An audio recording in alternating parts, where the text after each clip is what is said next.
Hey everybody, good morning. Wednesday, March 11. Welcome to the Peachtree Morning Show, the morning game show, where you get to see whether Geshe, Michael, or Scott eats the most donuts, and where we talk about Ingwall, cause and effect. We talk about how to use the great ideas of cause and effect, come from some of the greatest thinking in the world, which is the DCI system, how to use those ideas to produce specific results in business and personal life, how to get success. And yesterday, Stanley and Allison from China talked about Isabel Baron and relationships.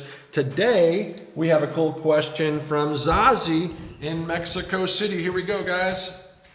Hi guys, this is Sassy from Mexico City, and my question is about women's safeness. As you may know, this March 8 is the International Women's Day, and right now in Mexico we're going through a big problem with gender violence, and I know this is a problem in many countries. I think the main problem is that women have been underestimated for a long time. So I have two questions. The first one is why women, and the second one is what seeds do I need to plant for see this problem disappear? Thank you. Wow, great questions, Ozzy. Thank you, Mexico City. And March 8th. Yeah, that question came in last week, and so that was International Women's Day on Sunday, right? March 8th, yes. And it was like a celebration of all the political and social and other kinds of achievements of women around the world. Very cool. Congratulations, all of you ladies. And we all think it's a very, very important question, right? This is something that women has been discriminated for so many years. Yeah. It's, thousands of years. Yeah. And we have the luxury, I think, in our generation to see this thing change. Changing it, there's a lot to do still, but the changes are big. So let's talk about, I'm interested to understand also what are the conditions that created this change from a seed point of view, and how can we accelerate this change that actually men and women are equal in the way that they get respect, wage, and promotions. So Zazie had two questions. First of all, why women? Yeah. And secondly, basically what seeds to plant. What to do, how to fix it. Yeah. Right. How to make it equal on those levels. Of course, in many levels that we are not equal, but on there are certain levels everybody should be the same. Michael. Well, the story I like to tell about this is when I was younger, I had very long hair, like down to the middle of my back. And I can remember, it was the 70s. I was walking 60s. in New York City one day. It was dark. It was late at night.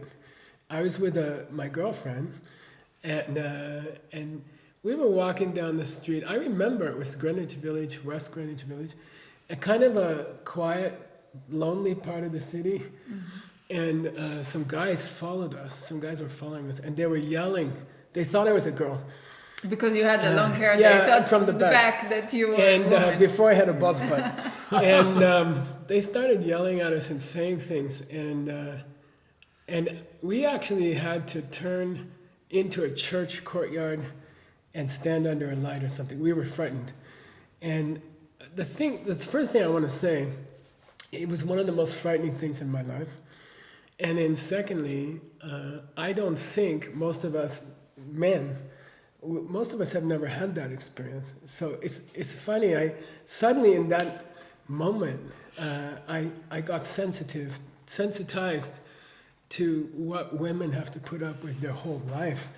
And since then, I've heard terrible stories from women about much worse things.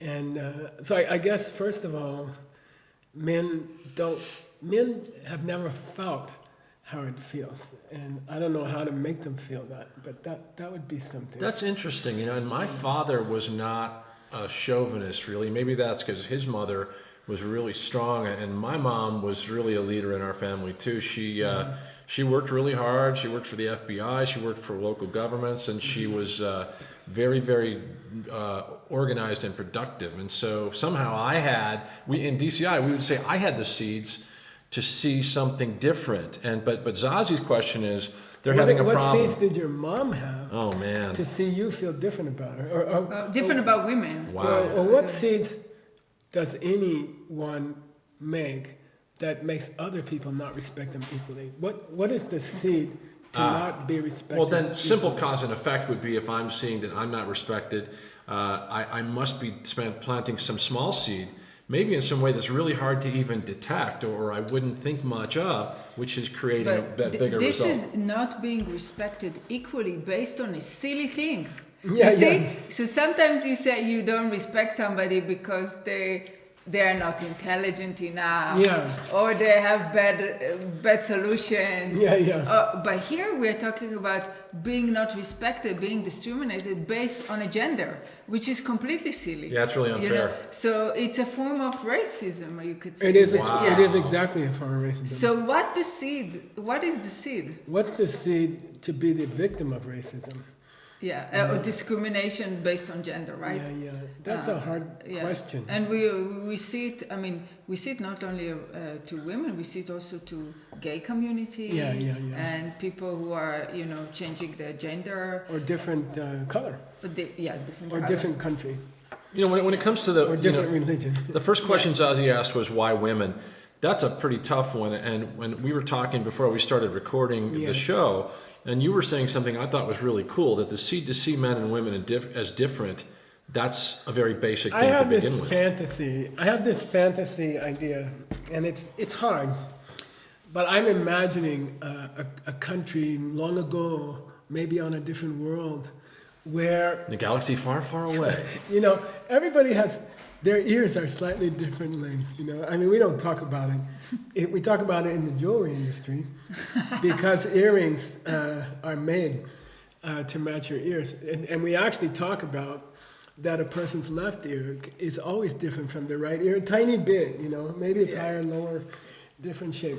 So I imagine sometimes a whole culture, where if your left ear is bigger, you get respect. Oh, wow. And if your right ear is bigger, you're low caste. You're lower listen. caste. Wow. So then I imagine, why don't we have that discrimination in our culture? Wow. Nobody says, Reed, your left ear is bigger, right? You know something? I gotta say, I'm sorry, I gotta tell this story. Okay. I was in Catholic grade school from first, second, and third grade, and then my mom put me in public school, fourth, fifth, and sixth. Long story.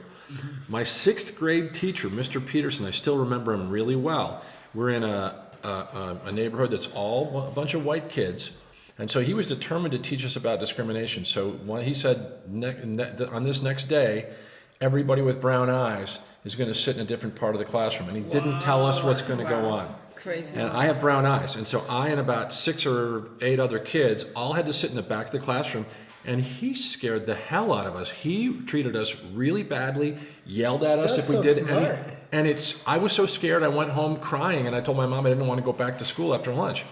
And then he made us stay after school, and we were all terrified. And then when all the other kids left, he said, okay, I'm going to take you guys out for ice cream and to explain what happened. It was just so impactful. I'm getting emotional now even thinking about what he did. It really freaked me out. So I feel like I had a tiny little taste of what it feels like to get discriminated against. Based on a silly thing. Based on a something stupid little thing. Yes, it's something super stupid.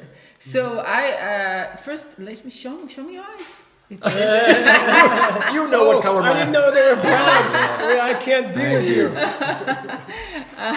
mine's are We were talking though about why I think, and this is kind of an answer for Tzazi, which is that our mothers, I mean, we are not free of male prejudice. If you Yeah. think you're free, you have it deep. Yeah, I'm not suggesting that I'm somehow not sometimes prejudiced in some... I'm going to use it at home. Thank you. But I think we have less than some people. And I think it came, in my case, I think about my mom. My parents got divorced. My mom was the father and the mother. My mom was the person who made the money. Yeah. My mom did make all the decisions in the family. My mom disciplined us. So I think if you're lucky as a man, you get to see a woman who's got real authority or who's really not the lower person in the family. And has integrity and demonstrates leadership. Oh, and my mom was very, very free of prejudice, racial prejudice or country prejudice. She was very free of that. We had black people living in her house on and off, and we had friends, Jewish friends, closest friends, and we didn't have, we were brought up not to have that. So I guess, Sazi, in a conventional sense, to just be a good example for your kids of not showing what you call stupid discrimination. Yes.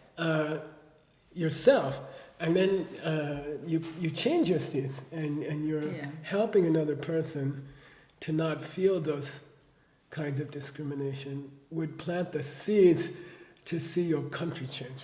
Right. Okay. So basically, the reason that we see this stupid discrimination is because we, in some way, we are maybe doing it to other people. From we said that there are three kinds of people that they are vulnerable. It's women, kids, and old people. So where do I, discriminate maybe the kids or old people or other women? I've seen the women sometimes. Yes, sometimes women are the worst. Yeah, they discriminate other women. So I have two questions for you guys. Based on stupid things, right? Number one, what small discrimination have I done in my life to see these stupid kinds of discrimination? A. And then I have another question, because in our lifetime, in me and Scott's lifetime, the attitude towards women, the rights of women, the economic rights of women, the attitudes towards women who've been the object of sexual abuse, these are changing radically in our lifetime, yes. Even in the last 5-10 years. More, so what's the cause of, what was the first question? Well, what's the little thing I'm doing? That's changing also. Well, yeah, so what's the little thing I was doing to cause it, and why is it changing now? I think, if we plant seeds to constantly support a new movement of non-discriminating anybody based on silly things, then we are planting seeds to see this thing change, and probably within 5 years we see it getting more revolutionary. We thought the 70s were revolutionary toward women, right? But we thought, oh my God, we did so much in the 70s, but look now, it's even way better, way bigger. So two questions. I'm sorry. What was the small seed? What's the small seed? To see that kind of discrimination? Yeah. I'm going to take it to a generic level. Like it's not specifically about men or women. I think I see that discrimination, that prejudice, that judgment because of the judgments I make on other people, and I do it all the time. Wow, they're in trouble. I know. But here's what you might say is a really easy way to find a cause. I judge people who don't know as much as me about certain things. Sometimes I just I dismiss them. I brush them off. I think they're stupid because, let's say, they don't know as much about video production as I do, or something else that I happen to know a lot about. And so my choice, my belief that they're somehow less, causes me to see a big problem in the world, like discrimination against women. Okay, so I discriminate somebody because they don't know about the area that I think it's obvious you should know about this, and I said they're stupid. And I dismiss them because, let's say, they don't know about seeds, right? So I said, if they don't know about seeds, they're stupid, then I dismiss them completely. I tell myself I make small stories about people I see on the street or in the grocery store. Without knowing anything. No, I know nothing about them, and I make stories about them. And then it has happened to me that I found out this person was an astrophysicist, the owner of this cafe. I found out he's one of the most famous astronomers in the country, and he was just pouring coffee. I made a story about him. All he knows about is to pour coffee. Okay, we're going to need a wrap. So I'm saying little seed, making up these stories about other people that you really don't know anything. Right. But I'd still like to answer, why are we seeing this radical? We're seeing a pretty radical change in the United States. Where men who have been abusive towards women, famous men, big men, rich men, now they're one of them went to jail last week. Right. The only answer is I'm seeing that change. I'm seeing that shift because I'm trying to study how Well, seeds. I give opportunity to people maybe that I didn't give opportunity in the past. I was going to say Right. because I'm studying how seeds work, because I'm trying to understand how things work, I'm seeing a change in the way other people are treated. Well, I become more open to other people, other way of thinking, other. I think that's the seed. We got to wrap it up into practical steps and tips. We're at that point, guys. Make fewer silent judgments of other people. Don't judge other people. Silently. Don't write stories about them. Yeah. You know what's really fun? A positive seed? Write amazing stories about them Okay. in your head. Change the story that because what you're saying that when we meet somebody, automatically we make a story about them. Yeah. It's Based on their appearance. based on their appearance, based the way they look to us. So try to make those stories positive. Yeah, like make up a beautiful story. It's like the writing epics Because it's a tool. story anyway. We don't know if it's true or In not. DCI, we have this thing we call writing epics, where you see somebody that you judge, and you decide to flip it and write a superhero story in your own mind about them, like superhero, like that person's really tired in the office because they were up all night, saving the planet or something like that. So number one, Make stories, make but make extreme beautiful stories. don't discriminate other people based on stupid things. Try to be a good example for your children, because she has two beautiful Yes. children. Right. And be an example of how what kind of how do you want, if you have a boy or a girl, how would you like them to treat other women, especially if it's a boy, right? Wow. And if it's a girl, how do you want other people to treat her? What kind of level of confidence you're raising them with, right? Okay, cool. Great. And I would say engage in activities that promoting people that they are considered to be vulnerable, right? Minorities. Minorities. Social, religious, racial, Yes, gender. gender. Yeah, it's So- like how to take the person who's the most meek, the most introverted, the most overlooked, and try to raise them up. Just do some little small action once a day or something like that. And you're Yeah. saying that would change the whole country? I'm saying small seeds make big results. You just make a little shift in your daily habits, and it changes dramatically what you see around you in the world. I think that's one of the most beautiful things about the seed system is that any one of us, because seeds create our reality, we do have power to change the attitude towards women in our country. Cool. Each one of us has the power. You can do it, Zazie. All Nice of us question. can do it. All of us. Especially Zazie, she's so strong. You're pretty cool. Mexico City crew. Okay, guys. Okay, next And question. then maybe we will have a week of international, international week day. Women's Week. Yeah, Women's Week. Not only International one day. Women's Decade. How about that? And by the way, I don't think this question is finished. We're not finished with that. And I think For Scott, the International Women's Day is we lifetime. want you to use this. This is my International Women's Lifetime. We want you to use this plate. Okay, guys, so here at DCI, use this plate to send your questions to seedquestions@diamondcutterinstitute.com. That's seedquestions@diamondcutterinstitute.com. And send us your 30-second selfie video like the one we're about to show you from Luisa in Germany. And by the way, if you don't think this question is finished, Yeah. then ask another question about it. Yeah, Let's we keep can going. build on these questions. Feel free to throw something in about something you heard us say or an addition to the question. 30-second vertical selfie question video send to seedquestions@diamondcutterinstitute.com, and we will use it on the show. And now we have, I'm getting the kick from Arit under the table. She's like, okay, let's move it along. So Luisa, a lady from, is it Colombia? Colombia living And living Living in in Germany. Germany. Here we go. For tomorrow. Hi, my name is Luisa, and this is my question. I have the problem that I start many projects or I start things, but I don't finish them. And it applies also for karmic projects with the 4 steps. I start very motivated, but then I give up after some time because I don't see the results. And my question is, what are the seeds I should plant to stop starting and start finishing? And also, what are the seeds I should get rid of with the 4 powers to kill this bad habit? Thank you. Okay. Wow, I'm going to make a t-shirt that says stop starting, start finishing. That's pretty cool. Yeah. Okay, guys, you heard it here. Ingwo, cause and effect. on the Peachtree Morning Thank Show. you, guys. And believe it or not, there's still some donuts left. Have a great morning. See you next time on the morning show. Bye for now. Bye-bye.